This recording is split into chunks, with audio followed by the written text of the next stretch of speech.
Did they really have a 3-goal lead of 4-1 before blowing it tonight? I turned the game off when I thought they were home and cool, assuming they had it in the bag. Yep, and they lost in overtime to boot.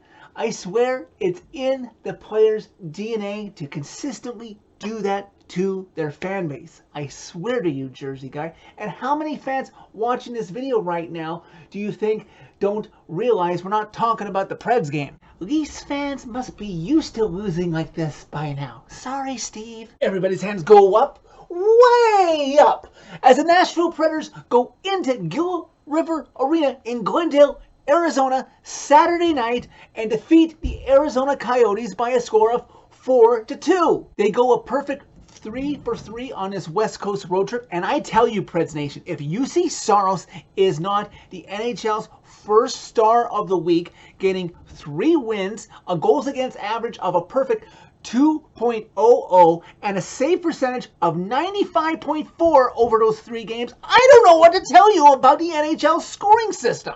Pre-game news for the Preds: temporary setback for Forsberg to chase down David Legwand's franchise goal record, as Forsberg would be placed on the COVID protocol list. To start this one, big surprise in net, much to the chagrin that yes, we'd like to see him pad his stats, but he deserved a night off after how he played in Vegas and Los Angeles. Juuse Saros gets to start again over David Rittich. Well, at least the Preds start him off on the right foot, because just under a minute into the game, the Preds have a 4-1, if you can believe it, into the Coyote zone. When was the last time that happened? As Ryan Johansson comes down the Coyotes' right wing board, and he gets the puck over to Luke Cunnin, who quickly gets a shot on net on Vejmelka, who's in net for the Coyotes in as many as 2 games previously playing against the Preds, and the rebound comes out to Matthias Ekholm, who goes into the net, but so does the puck, and the Preds have a 1-0 lead. Right off the ensuing faceoff, Mark Borieski drops the gloves with Liam O'Brien, and I'm assuming this is retribution for the last time these two teams played in Nashville, when Mark Borieski got a game misconduct for injuring Dmitry Yaskin. Back and forth play through the next few minutes until Nick Smoltz gets a breakaway on Saros with about 6 minutes into the game, but he shoots it wide. It was early on, if we were all paying attention in the first, that we could tell this game was going to be a physical one, and the refs were going to like letting stuff go and calling incidental stuff here and there, which would really draw this game and really get these teams angry at each other, as for the second time halfway through the first period, these teams played 4-on-4. About 7 minutes into the first period, Captain Roman Josi, who you know loves to drive this Preds offense and create his own chances, has a great chance driving in from the blue line, but Vejmelka stops him. Luke Cunnin takes an ill-advised tripping call when the Preds were already trying to kill a Coyotes power play, and on the 5-on-3, Travis Boyd is stopped on a great chance by Juuse Saros. A good sign for the Preds penalty kill by the end of the game, by already killing off early the first 2 chances your opponent would get against you. And if you're looking for a good way to bump up your penalty kill stats, which is already in the league's top 10, yeah, taking 2 penalties in the first 10 minutes of the first period is a great way to do that. Maybe not a great idea when you play better competition down the road this season. Under 5 minutes left to go in the first, Ryan Johansson would continue to parade to the penalty box as he would slash Johan Larsson. But that Coyotes power play was short-lived because Johan Larsson interferes with one Colton Sissons. 4-on-4 is being played, and just as Johansson's penalty is about to expire, there's a double screen being set up in front of Vejmelka of Dustin Meyer and the Preds' Ellie Tovanen. And off of a pass from Matt Benny, Yakov Trenin, the Yak, takes a shot on net.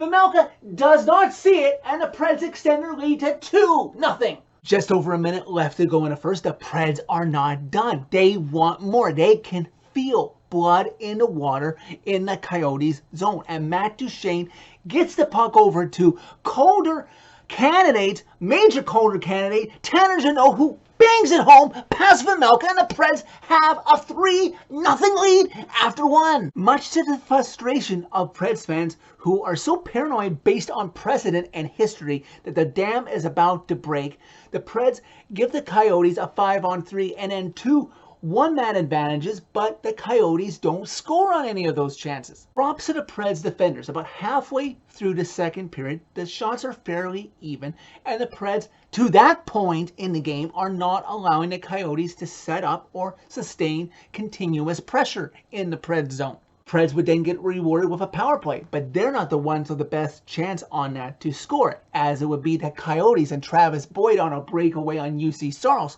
who robs him with his glove. Just over 3 minutes left to go in the second period. The Coyotes would then generate another 2-on-1 into the Preds zone, as Larson has O'Brien with him. Matt Benning is back defending, but they can't get it past Saros. Just over 3 minutes left to go in the second period, and the Coyotes would generate another 2-on-1, starting to get some more chances that would carry over to the third. But at that point, with that 2-on-1, Larson with O'Brien with him, Matt Benning is trying to defend, but the Coyotes aren't able to score because UC Saros makes the key save with his pads. For the second period as a whole, the Coyotes would outshoot the Preds by an astounding 15-5. So the Preds are very lucky that they haven't allowed a goal.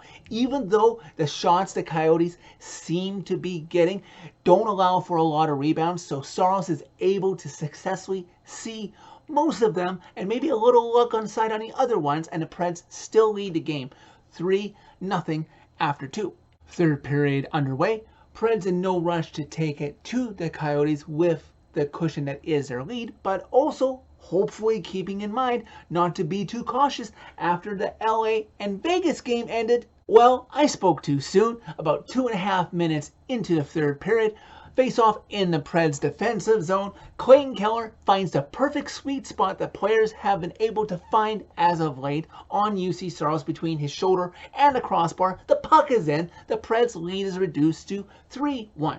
Then, soon after that, after going after Clayton Keller, Yakov Trenin is forced to fight Andrew Ladd, and Yakov Trenin loses the fight. But fortunately for the Preds, Andrew Ladd drew the instigator penalty, and the Preds were awarded a power play. But all the Preds were able to do with that power play was use it as a means to kill more time off of the clock, because they weren't able to score, but they still have a 3-1 lead. About 5 minutes into the third period, Clayton Keller tries to go for his second goal of the game as he splits the Preds D, but UC Saros is equally up to the task and stops him. Fortunately, I would speak too soon about the Preds' struggles with their power play, because about 7.5 minutes into the third period, with Liam O'Brien in the box for roughing Roman Yotes, Ryan Johansson and the Preds have set up in the Coyotes zone, and Johansson gets the puck to Roman Yotes, who takes a shot and it deflects off of Coyotes defender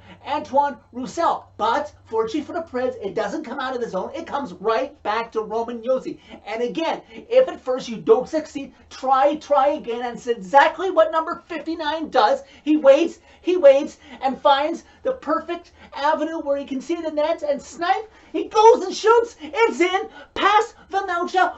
4-1 Preds. Just over halfway through the third period, the Coyotes don't quit. The play is in the Preds zone. Watch the floating puck come into the Preds zone towards the net. Lawson Krause takes a swipe at it. It's in past UC Saros. The Preds lead is now down to 4-2. The refs would review the goal for an apparent high stick. And while this review is going on, the Preds bench and the Coyotes bench are really getting fired up at one another, and the refs have finally had it. They tossed Tanner Jeannot and they tossed Liam O'Brien for the rest of the game. And to add insult to injury, it wasn't a high stick according to the refs, even though to the replay it pretty much was pretty close and they should have called it. And the Preds don't challenge it, even though it was a challengeable call. And to add insult to injury, because this game is drunk, thanks to the refs, the Preds get assessed a bench minor for arguing about Tanner Jeannot getting tossed from the game. And for good measure, a minute and a half after the bench minor was called for the Preds arguing about Tanner Jeannot, Fisher for the Coyotes would get called for, of all things, a face-off violation that you never see get called these days. Last quarter of the game, the Coyotes pulled Vejmelka with about 3.5 left to go in regulation. The Coyotes keep the play in the Preds zone, pass the puck pretty well, but can't get the quality of shot that they want, so they don't really get a chance to score in that first few minutes that they have had Vejmelka pulled. Mikael Granlund shoots at the empty net. He misses, so it's an icing call. The Coyotes will get one last sequence or two to try and tie this game up with about 23 seconds left to go in regulation. Final seconds tick down in this game. The final horn sounds as the Preds have won their 4th game in a row. They're perfect in the year of 2022. They win the game 4-2. Juuse Saros, in a game I still contend he should not have started, makes an impressive 38 saves in the victory for his effort. Well, it wasn't pretty, Preds Nation, but the Preds go perfect on this West Coast road trip. They got outshot in every single game on this road trip, including the lowly Coyotes tonight, but in the end, they got the W. They remain atop the Central Division, and oh boy, was this win key for them, because including St. Louis winning on Friday, they have Colorado and Minnesota all on their heels, and they all won on Saturday night as well. On the plus side, they show they can still convert on the power play, even though it may not have looked this pretty since they went 1 for 6. And with the refs calling so many penalties against them, they didn't allow the Coyotes to score a power play goal. They went a perfect 6 for 6 on the penalties they had to kill. Still work to do. They can make this team better, because no team is ever perfect in the middle of a regular season until you win that Stanley Cup. You can always learn from mistakes, and this team is going to have to learn from the mistakes they made, even though they went a perfect 3 for 3 in victories this week, as they have Colorado coming up on Tuesday. Maybe a less opponent that you have to keep in mind not to play down to, with Buffalo on Thursday before they go to Boston next Saturday. So that's it for this video. Thank you very much for watching. As always, click like if you liked this video. Click subscribe if you really liked it. You can find me on my social media channels by clicking on a channel name. Tell all your friends about Redemption. And NHL, do not let this officiating crew call another game this season until they learn how to manage a game properly.